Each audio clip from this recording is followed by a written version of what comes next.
Un mécanicien noir pauvre se précipite à l'hôpital avec la femme d'un millionnaire. 2 semaines plus tard, sa vie a complètement changé. Un mécanicien noir pauvre s'est précipité dans l'hôpital, portant dans ses bras la femme d'un millionnaire. Tout le monde le regardait fixement. Certains chuchotaient, d'autres l'accusaient. L'a-t-il kidnappé? Pourquoi la touche-t-il? Il a supplié pour obtenir de l'aide, mais les portes se sont refermées sur lui. 2 semaines plus tard, la vérité sur ce qu'il avait fait a transformé sa vie pour toujours. Ce qui s'est passé ensuite vous laissera sans voix. Avant de plonger dans l'histoire, appuyez sur le bouton d'abonnement et activez la cloche pour ne jamais manquer une autre histoire qui restera gravée dans votre mémoire longtemps après sa fin. Le couloir de l'hôpital est devenu silencieux. Un homme vêtu d'une combinaison orange tachée de graisse a fait irruption par les portes, portant dans ses bras une femme enceinte vêtue d'une robe bordeaux, inerte. Sa poitrine se soulevait, la sueur coulait sur son front, mais il n'a jamais ralenti son pas. Il a crié avec une désespoir brute, à l'aide. Quelqu'un, aidez-la maintenant. Les gens se sont figés. Les infirmières l'ont dévisagé. Un agent de sécurité s'est approché. Des chuchotements sifflaient dans la salle d'attente. N'est-ce pas Madame Ramirez, la femme du millionnaire? Et qui est cet homme? On dirait un mécanicien. Non, pire. Regardez cet uniforme, on dirait un prisonnier. Darius Cole ne les entendait pas. Ou peut-être qu'il s'en fichait. Son attention était entièrement portée sur la femme dans ses bras, son ventre gonflé pressé contre sa poitrine alors qu'elle peinait à respirer. « Restez avec moi, madame, je vous en prie », a-t-il supplié, sa voix se brisant. « Ne fermez pas les yeux. Nous y sommes presque. » Mais les regards autour de lui étaient comme des lames. Pour eux, la scène semblait anormale. Un homme noir pauvre, sentant l'huile et le métal, portant l'élégante épouse d'un millionnaire dans les couloirs. Cela n'avait aucun sens. Darius avait 42 ans, mécanicien, peinant à joindre les deux bouts en réparant des voitures dans un garage délabré. Il connaissait la graisse plus que le confort, la sueur plus que le luxe.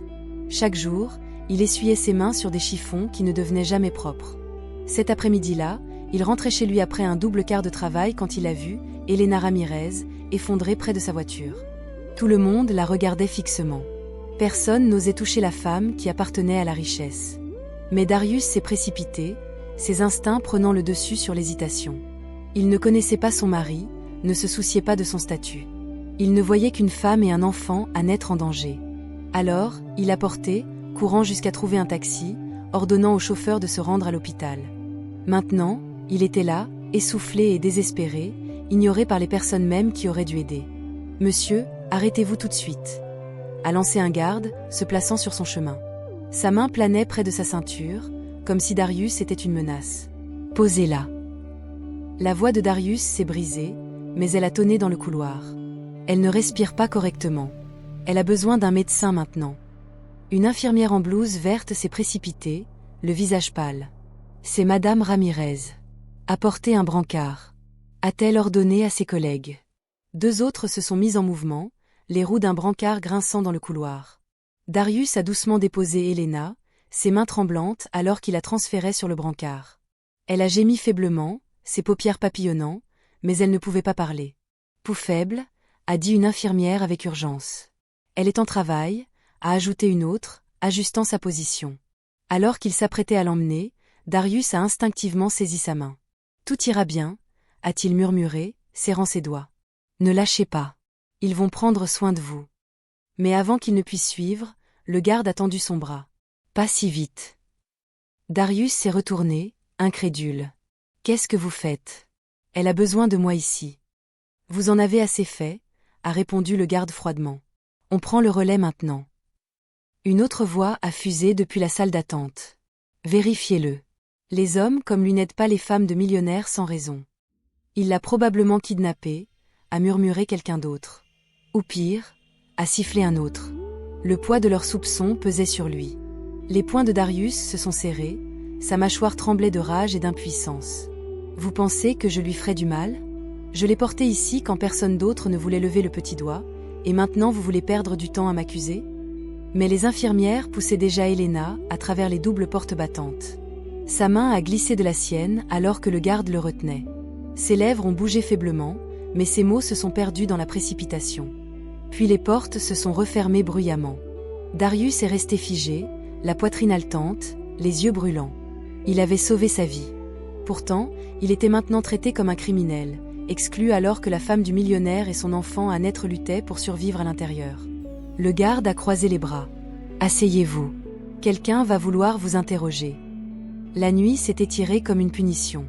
Chaque tic-tac de l'horloge résonnait plus fort dans la poitrine de Darius. Les infirmières passaient en courant. Les médecins disparaissaient derrière les portes, mais personne ne venait lui donner de nouvelles.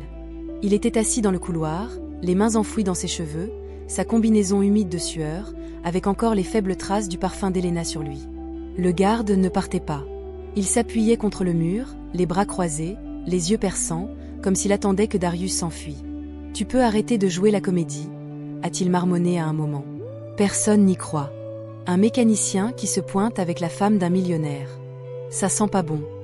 Darius a lentement levé la tête, les yeux injectés de sang. « Vous n'étiez pas là » a-t-il dit, la voix rauque. « Vous ne l'avez pas vu s'effondrer. Je l'ai ramassé parce que personne d'autre ne l'a fait. C'est tout. » Le garde a ricané. « Ouais. Ou peut-être que tu l'as ramassée parce qu'elle vaut plus que ce que tu gagneras dans toute ta vie. » Les mots ont fait mal, mais Darius les a ravalés. Se battre maintenant ne servirait à rien. La seule chose qui comptait était le son étouffé des voix derrière les portes fermées, celles qui luttaient pour Elena et son bébé. Les heures se sont confondues. Puis, à l'aube, un médecin est enfin sorti. Darius a bondi sur ses pieds, désespéré d'avoir une réponse. « Elle est stable », a dit le médecin, la voix fatiguée mais ferme. « Le bébé aussi. C'était juste, mais elle se repose maintenant. » Le soulagement a submergé Darius comme une vague. Il s'est affaissé contre le mur, murmurant un « Merci mon Dieu » tremblant. Mais avant qu'il ne puisse demander à la voir, un groupe d'hommes a fait irruption dans le couloir. Leurs chaussures cirées claquaient contre le carrelage, leurs costumes impeccables comme des lames. Au centre se tenait Victor Ramirez, le mari d'Elena. Son visage était de marbre. « Où est ma femme ?» Le médecin a désigné la pièce. Elle se rétablit. Elles sont toutes les deux en sécurité. Le regard de Victor s'est posé sur Darius, et en cet instant, l'atmosphère a changé. Sa mâchoire s'est crispée, ses narines se sont dilatées.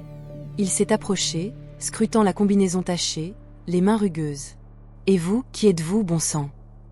Le garde s'est empressé d'intervenir. « Il l'a portée ici. Il dit qu'il l'a trouvée dans la rue. Mais je pense... » « Je ne vous ai pas demandé ce que vous pensez, » a coupé Victor. Il a pointé Darius. « Parlez. » Darius s'est redressé, la gorge sèche. « Votre femme s'est effondrée près de sa voiture. Personne n'a bougé pour l'aider. Moi, je l'ai fait. C'est tout. Je l'ai amenée ici parce qu'elle et votre enfant avaient besoin d'être sauvés. » Les lèvres de Victor se sont tordues en un mélange de rictus et de ricanement. « Un mécano qui sauve ma femme. Vous vous attendez à ce que je vous remercie d'avoir posé vos mains sales sur elle ?» Le couloir est devenu plus froid. Chaque infirmière à portée d'oreille a détourné le regard, refusant de croiser les yeux de Darius. Il a serré les poings, se forçant à respirer. « Vous n'avez pas à me remercier. Soyez juste reconnaissant qu'elle soit en vie. C'est tout ce qui compte. » Victor l'a étudié, son visage indéchiffrable. Puis il a tourné les talons et a disparu dans la chambre d'Elena. Les costumes l'ont suivi. Le garde est resté en arrière, lançant à Darius un regard de triomphe discret, comme pour dire « Tu vois, tu ne seras toujours rien ici. » La vie a repris son cours cruel. Darius est retourné à son garage, ses journées remplies de moteurs cassés et de factures impayées. Le souvenir de l'effondrement d'Elena le hantait, mais il se disait que ce n'était pas son histoire. Elle appartenait à un autre monde. Il avait fait sa part. Puis, un après-midi pluvieux, une voiture noire s'est arrêtée devant son atelier. Il a essuyé ses mains sur un chiffon et est sorti, s'attendant à un client. À la place, c'était Elena. Elle semblait pâle mais forte, son bébé dans un porte-bébé attaché à sa poitrine. Ses yeux se sont adoucis dès qu'ils se sont posés sur lui. « Vous êtes difficile à trouver, monsieur Cole », a-t-elle dit. Il s'est figé, ne sachant quoi dire. « Vous ne devriez pas être dehors. » Pas si tôt après. « Il le fallait », a-t-elle interrompu doucement. Parce que vous avez sauvé ma vie et celle de mon enfant cette nuit-là. Vous n'avez pas vu la richesse ou les titres. Vous avez juste vu une vie qui valait la peine d'être protégée, et personne ne vous a remercié correctement. Darius s'est senti mal à l'aise. Je n'ai pas besoin de remerciements. J'ai juste fait ce que n'importe qui aurait dû faire. Son sourire a vacillé, presque triste. Personne d'autre ne l'a fait. C'est pourquoi ça devait être vous. Depuis la voiture derrière elle, Victor Ramirez est sorti. Son expression était différente maintenant. Pas chaleureuse, pas amicale, mais retenue. Il a tendu une main. Raide, mais délibérée. Darius a cligné des yeux. Qu'est-ce que c'est? La mâchoire de Victor s'est crispée. Une dette, une que je ne peux pas rembourser avec des mots. Il a jeté un coup d'œil à sa femme, puis de nouveau à Darius. Vous travaillez ici à réparer des voitures. Vous méritez mieux. Venez travailler pour moi. Gérez ma flotte. Salaire, avantages, stabilité. L'offre pesait lourd dans l'air. Darius a fixé la main, puis Elena, puis le bébé qui aurait pu ne jamais vivre pour pleurer. Lentement, il l'a serré. La poigne de Victor était ferme. Il y a 2 semaines, je pensais que vous n'étiez rien. Maintenant, je sais que j'avais tort. Les yeux d'Elena brillaient. Vous n'étiez pas juste un mécanicien cette nuit-là. Vous étiez l'homme qui nous apportait toutes les deux quand cela comptait le plus. Darius est rentré chez lui ce soir-là avec encore de la graisse sous les ongles, mais quelque chose de différent dans son cœur. Le monde l'avait jugé par ses vêtements, sa peau, son travail. Pourtant, le destin avait placé une vie entre ses bras, et il ne l'avait pas laissé tomber. 2 semaines plus tard, sa vie n'était plus la même. Pas à cause du travail ou de l'argent, mais parce que, pour la première fois, les gens le regardaient et voyaient qui il était vraiment. Pas pauvre, pas insignifiant, juste un homme qui avait refusé de laisser un autre être humain souffrir quand il pouvait agir. Et cela, il le réalisait, valait plus que la fortune de n'importe quel millionnaire. Si vous avez aimé cette histoire, n'oubliez pas de laisser un pouce levé et d'appuyer sur le bouton d'abonnement pour plus de récits émouvants, dramatiques et inattendus. Et dites-nous dans les commentaires d'où dans le monde vous regardez. Nous aimons avoir de vos nouvelles. À la prochaine fois, restez bienveillants, restez curieux et continuez à explorer.